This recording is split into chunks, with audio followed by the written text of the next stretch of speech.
White coat hypertension तब बोला जाता है जब पेशेंट नॉर्मल घर पे है तो उसका बीपी नॉर्मल है, और जैसे ही वो हॉस्पिटल आता है तो वो डॉक्टर को देख के, नए माहौल को देख के और नर्सेस को देख के वो थोड़ा पैनिक कर जाता है, यानी कि सफ़ेद कोट देख के वो पैनिक कर जाता है,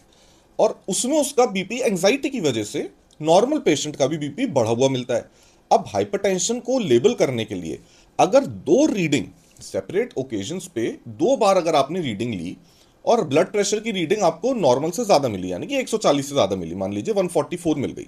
सिस्टोलिक ब्लड प्रेशर की रीडिंग, तो आप उसको हाइपरटेंशन लेबल कर देंगे। तो ऐसे ही इन पेशेंट्स के साथ होता है कि व्हाइट कोट को देख के ये डर जाते हैं और इन पेशेंट्स को बीपी इनका ज़्यादा मिलता है, उन पेशेंट्स को बीपी की दवाई भी खिला दी जाती है। अब जब ये घर जाते हैं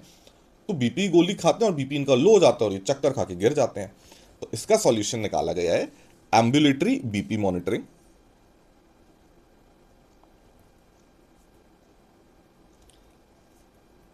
जिसको ABPM शॉर्ट फॉर्म में बोल देते हैं। इसमें पेशेंट के हाथ के ऊपर ब्लड प्रेशर की मशीन बांध के उसको घर भेज दिया जाता है। वो हर 15 मिनट में, दिन भर हर 15 मिनट में बीपी नापती है और रात में सोने के टाइम पे हर आधे घंटे में बीपी नापती है। तो ये मशीन की जो रीडिंग है, आप देखेंगे कि जब पेशेंट हॉस्पिटल में है तो 140 150 इतना बीपी चल रहा है सिस्टोलिक ब्लड प्रेशर, और जब ये घर जाता है तो ये हॉस्पिटल में है, यहाँ पे मान लीजिए 10 बजे सुबह आया तो 140 150 बीपी है, और जैसे ही वो घर गया 11 बजे घर पहुंचा मशीन लगवा के, उसका बीपी धीरे धीरे धीरे आप देखोगे 120 आके रुक जाता है, फिर पूरे टाइम उसका बीपी 120 रहता है। रात में जब वो सो गया, मान लीजिए 10 PM पे वो सो गया, तो उसका बीपी बिल्कुल नॉर्मल 100 110 इतना रहता है, और फिर जब वो सुबह उठता है तो नॉर्मल रहता है, उसका बीपी 120 रहता है तकरीबन, और फिर जब वो हॉस्पिटल वापस आ रहा है अगले दिन सुबह 10 बजे बीपी मशीन हटवाने, तो उसका बीपी फिर 150 आपको बढ़ा हुआ मिलेगा।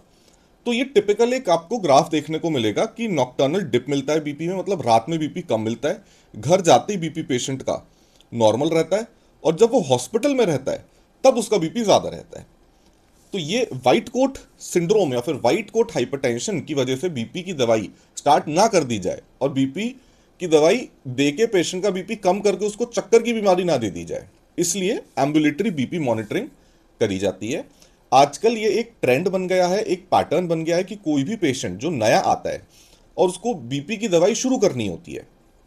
तो पहले उसका ये एम्बुलेटरी बीपी